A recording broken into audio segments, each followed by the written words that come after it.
Good morning, Charles. Good morning, Maddie Kinnear.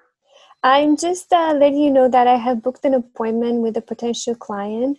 She's the executor of a large estate, and she has advised me that the beneficiaries have started an application to compel her to pass accounts. She's really nervous because she has not kept records of all the accounting. Is there anything we can do for her? Absolutely. Let's gather the guys together. Let's talk to them about the case, and then we'll prepare for tomorrow's meeting. Good morning, guys. Maddie came in with an issue regarding an accounting, and I thought it would be a good idea to review Zimmerman versus McMichael Estate, which is a seminal case in the area. Can anybody go through the facts? Sure, I can jump in. Go ahead. The McMichael case is about Robert and Senior McMichael. There were two wealthy Canadians who founded the McMichael Canadian Art Collection, and it's based in Kleinburg, Ontario. Now, Robert and Senior made mirror wills in which, upon their deaths, they left everything to each other, and upon the last survivor dying, everything to the McMichael Art Collection. Now, when Robert passed, Senior inherited approximately $5 million. But unfortunately, her health began to decline shortly afterwards. She appointed Mr. Zimmerman as her attorney for property. He was a lawyer, right?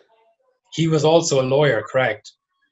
Now, things began to go a bit downhill from here. Mr. Zimmerman set up a trust, and he transferred almost all of Senior's assets into that trust using his power of attorney. He also kept terrible records and pre-took a lot of compensation, over $400,000 in fact. Well, that was his characterization, but there was basically $400,000 missing with no vouchers, right? That's how he categorized it, yeah. Okay, so bottom line, what did the judge say? Well, the judge, Justice Strathy, ultimately ordered Zimmerman to pay over $400,000 back. It was found that he pre-took compensation, he took personal loans. His conduct was egregious. He took everything from small withdrawals from an ATM machine to paying for limousines, hotels. He bought his wife a sailboat and went to the Caribbean and took $150,000 from the trust during that time. So for the executor, who we're advising, what are the legal takeaways? What are the conclusions? Okay, so there's really three main lessons to take away from the Zimmerman case, as well as a case called Assef, when we're talking about the duties of trustees with respect to an accounting.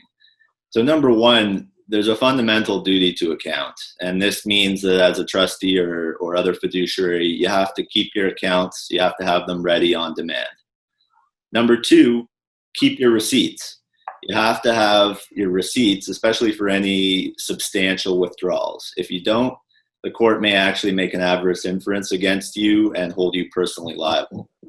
And number three, a proper accounting is actually a precondition to getting compensation. So you got to do a proper accounting. Keep in mind, however, that it's going to be a high level of dishonesty for you to actually be disentitled to compensation. This is what happened with Mr. Zimmerman. The facts of this case were particularly egregious, and that's why the court decided to preclude him from getting any compensation at all. So those are really the three main takeaways when it comes to fiduciaries and their duties with respect to an accounting. Excellent. The one caveat I want to tell everybody is that a 3-minute review of a case is no replacement for a thorough review and analysis of the law when the time comes.